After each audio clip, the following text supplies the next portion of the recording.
ETF index mutual funds నేర్చుకుని stock మార్కెట్లో రాణించాలనుకుంటున్నారా? వెంటనే ఈ నెంబర్కి కాల్ చేయండి.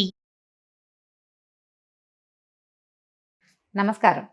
మనం శ్రావణ మాసంలో ఉన్నాం. శ్రావణ మాసం లక్ష్మీ మాసం అయినే చెప్పుకున్నప్పటికీ సర్వదేవతా మాసంగా కూడా చెప్పుకోవాలి. శ్రావణ సోమవారాలు శివార్చన, మంగళవారాలు గౌరీ అర్చన, శుక్రవారాలు లక్ష్మీ అర్చన, శ్రావణ శనివారాలు వెంకటేశ్వర స్వామిని అర్చించే రోజు, విష్ణు అర్చన చేసుకునే రోజు. శ్రావణ శనివారాన్ని విశేషంగా జరుపుకోవచ్చు. అయితే ఈ శ్రావణ మాసం లక్ష్మీ మాసం అని చెప్పుకుంటున్నాం మనం. దేవతలంతా కలిసి ఒక పెద్ద యజ్ఞం సంకల్పించారట ఒకప్పుడు. చేసిన తర్వాత ఈ యజ్ఞం మొదలుపెట్టాక సప్తర్షులు ఏమన్నారంటే, ఈ యజ్ఞ ఫలితాన్ని ఎవరైనా సర్వోత్కృష్టమైన దైవానికి సమర్పించాలని భావించారు. ఎవరు యజ్ఞ పురుషుడు అని భావిస్తే త్రిమూర్తుల్లో ఎవరో ఒకళ్ళని ఈ యజ్ఞంలో ఆయన ఈ మొత్తం యజ్ఞానికి ఆయన్ని అధిపతిని చేయాలని భావించారు. ఈ త్రిమూర్తుల్లో ఒకడు ఎవరు గొప్పవాళ్ళు అనేది తెలుసుకోవడం కోసం బ్రహ్మమానస పుత్రుడైనటువంటి భృగు మహర్షిని అందుకు పంపించారు. అయితే భృగువు ముందు బ్రహ్మలోకానికి వెళ్తే తండ్రిని ఎంత పిలిచినా ఆయన పలకలేదట. ఆయన సృష్టి క్రమంలో ఆయన హడావిడిలో ఆయన ఉన్నాడనమాట. సృష్టి చేసే పనిలో ఆయన సరస్వతీదేవి వీణ వాయిస్తుంది. ఆయన వీణానాదం వింటూ తన బొమ్మలు చేసుకునే పనిలో మునిగిపోయాడు. దాంతో ఆయనకు విసుగు పుట్టింది. నువ్వు యజ్ఞపురుషుడిగా ఎట్లా పనికొస్తావు? పనికిరావు, నీకు అసలు దేవతార్చనే ఉండదు, అర్చనే ఉండదని స్వయంగా తండ్రినే శపించాడు భృగువు. ఆ తర్వాత ఆయన కైలాసానికి వెళ్ళాడు. కైలాసంలో శివపార్వతులు ఇద్దరు ఆయన తాండవము ఆమె లాస్యంలో మునిగి వాళ్ళిద్దరూ ఆనంద నృత్యం చేసుకుంటున్నారు. భృగువు ఎంత పిలిచినా వాళ్ళు పలకల. దాంతో ఆయనకి ఇట్లా లోలత్వంతో ప్రవర్తిస్తున్నావు కాబట్టి కేవలం లింగ రూప ఆరాధనే ఉంటుంది, నీకు సాకార రూప ఆరాధన ఉండదని పరమేశ్వరుని కూడా శపించాడు.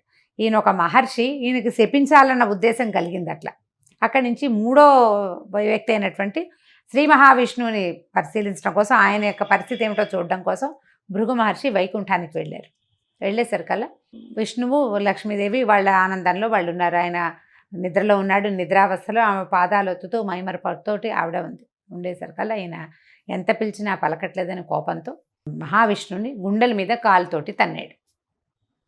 తన్నేసరికల్లా వెంటనే ఆయన లేచి, అయ్యో నా గుండెల మీద తన్నే, వక్షస్థలం రాతి కంటే కఠినంగా ఉండే నా వక్షస్థలం మీద తన్నేవు, ఇక్కడున్న మణులు మాణ్యాలు అన్నీ నీకు గుచ్చుకున్నాయేమో అని చెప్పి ఆ మహర్షికి పాదసేవ చేస్తూ ఆయనకి అహంకార చిహ్నంగా ఆయన అరికాల్లో ఉన్నటువంటి నేత్రాన్ని చిదిమేశాడట మహావిష్ణువు.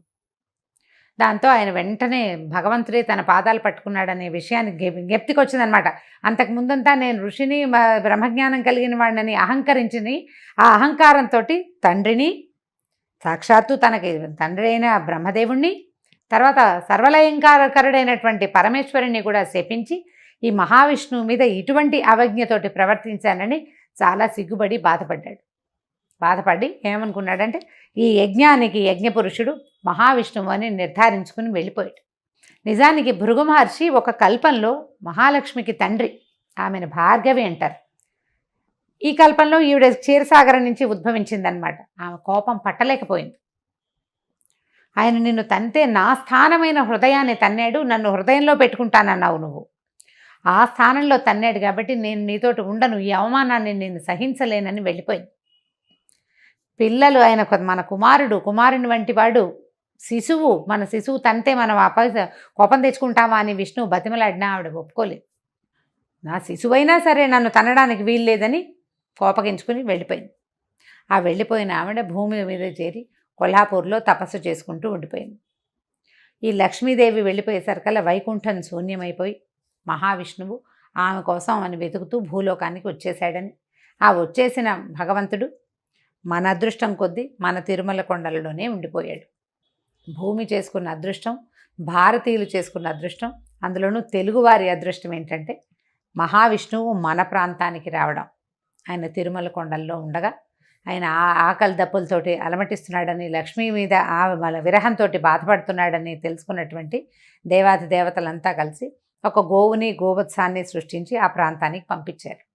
ఆ కాలంలో రాజుగా ఉన్న ఒక చోళ రాజు రాజ్యం చేస్తూ ఉన్నాడు ఈ ప్రాంతానికి. లక్ష్మీదేవే స్వయంగా నాథుడు బాధపడుతున్నాడని ఈ ఆవుని దూడని తీసుకొచ్చి రాజుకు అప్పచెప్పింది. ఈ ఆవు దూడ చాలా సర్వలక్షణ సంపన్నంగా ఉన్నాయి, కానీ రోజు ఆ గుట్ట మీదకి ఎక్కి ఆ గుట్ట మీద ఉన్నటువంటి పుట్టలోకి పాలు జారవిడిచి వచ్చేసేది ఆవు. కొన్నాళ్ళకి తెలుసుకుని ఆవు ఇట్లా పుట్టలోకి పాలు విడుస్తుందని దానివల్లే దూడ కూడా పాలు చాలటం లేదని తెలుసుకున్నటువంటి ఇక పశువుల కాపరి ఆ ఆవు ఎక్కడికి వెళ్తుందో గమనించి ఆ ఆవులోంచి ఆవును కొట్టబోయాడు. ఆ పుట్టలోంచి పైకి వచ్చినటువంటి మహాపురుషుడిని చూసేసరికల్లా హతమారిపోయాడు. చోళరాజును కూడా భగవంతుడు శపించాడు. కళ్ళు పోతాయి నీకు, నీ ప్రాంతంలో ఇలాంటి పని జరిగింది కాబట్టి. అయితే అప్పుడు కొంచెం దెబ్బ కూడా తగిలింది మహావిష్ణువుకి. ఆ తర్వాత ఆయన తిరుమల కొండల మీదే వెంకటాద్రి మీదే వకుళమాత ఆశ్రమానికి చేరాడు. లక్ష్మీదేవి యొక్క అంశ పద్మావతీదేవిగా ఆకాశరాజుకి దొరికింది. భూమిని తన్నుతుంటే దువ్వుతూ ఉండగా, అంటే నాగేటి చాలలో సీతాదేవి ఎలా దొరికిందో అదేవిధంగా పద్మావతీదేవి కూడా ఆకాశరాజుకి నాగేటి చాలలో దొరికింది. ఆ ఆడ శిశువుని పెంచుకున్నారు వాళ్ళు. ఆమెకు పద్మావతి అని పేరు పెట్టారు. ఈ తర్వాత కాలంలో ఈ వెంకటేశ్వర స్వామి మన మహావిష్ణువు కొండల మీదకి వెళ్ళటంతో శ్రీనివాసుడు అనే పేరుతోటి అక్కడ ఉండటం మొదలుపెట్టాడు వకుళమాత ఆశ్రమాల్లో. ఆ తర్వాత కాలంలో ఆయన పద్మావతి దేవిని చూడడం, ఆమె ఎందున్నటువంటి లక్ష్మీ అంశకి ఆకర్షితుడయ్యి ఆమెని వివాహం చేసుకుంటానని చెప్పడంతో వకుళమాత స్వయంగా ఆకాశరాజు దగ్గరికి వెళ్ళి పద్మావతి శ్రీనివాసుల కళ్యాణం జరిపించింది. ఆ తదనంతరం లక్ష్మీదేవి అక్కడికి వచ్చేయటం, పద్మావతి లక్ష్మీదేవుల తాలూకు సంవాదంలో భగవంతుడు సాలగ్రామ రూపిగా అక్కడ శిలాస్వరూపంగా ఈ తిరుమల కొండల మీద వెంకటాద్రి మీద వేంచేసి ఉన్నాడు. అయితే ఇలా వెంకటాద్రి మీద వేంచేసి ఉన్న వెంకటేశ్వర స్వామికి మనం శనివారము వెంకటేశ్వర దినంగా భావిస్తాం. మనం నమ్ముతాం ఖచ్చితంగా. శనివారం నాడు ఉపవాసాలు ఉంటాం వెంకటేశ్వర స్వామి కోసమే. శనివారం నాడే కాలినడకన దేవాలయానికి వెళ్ళాలనుకుంటాం. వెంకటేశ్వర స్వామి దేవాలయానికి తప్పకుండా వెళ్తాం. అయితే ఈ శ్రావణ మాసంలో ఇది అమ్మవారికి ప్రీతిపాత్రమైన మాసము, అది వెంకటేశ్వర సంబంధమైన మాసం అవడం వల్ల శనివారాల్లో గనక వెంకటేశ్వర స్వామి ఆరాధన చేస్తే ఈ 4 వారాలు విశేషమైన ఫలితం లభిస్తుంది. ఎట్లా భగవంతుడు వెంకటేశ్వరుడుగా మారి దశావతారాలలో లేనిటువంటి ఈ అర్చాస్వరూపము మనకి భూమి మీద ఈ కలియుగానికి మన కోసమే అవతరించిన కథని ఒక్క మాట జ్ఞాపకం చేసుకుని స్వామికి చలిమిడితోటి దీపారాధన కనుక చేస్తే చాలా అఖండమైన ఫలితం లభిస్తుంది. మనం చేసే ఈ శ్రావణ మాసపు దైవారాధనలో లక్ష్మీ అమ్మవారి ఆరాధన, శివారాధనతో పాటుగా ఇలా వెంకటేశ్వర స్వామి ఆరాధనని కూడా భాగంగా చేసుకోండి. మిగిలిన రోజులు కుదరకపోయినా శ్రావణ మాసంలో శనివారాలు 4 శనివారాలు ఒక పూట భోజనం, పగలు భోజనం చేసి రాత్రి భోజనం చేయొద్దు. దాని విధి అదే. అన్నం తినకుండా అన్నాన్ని తద్భిన్నం ఏదైనా తినచ్చు. దీపారాధన చేయటం చలిమిడితోటి ఆవు నెయ్యి, బెల్లము, బియ్య పిండి కలిపి చలిమిడి చేయటం. ఆ చలిమిడిలో చక్కగా గుండ్రంగా ఉండలాగా చేసి దాంట్లో కొంచెం గొయ్యి చేయటం అన్నమాట. లోపలికి కొంచెం నొక్కి అందులో కాస్త ఆవు నెయ్యి వేసి దీపం పెట్టడం. ఈ దీపారాధనతో స్వామికి ప్రసాదంగాను దీపంగాను సమర్పిస్తామన్నమాట.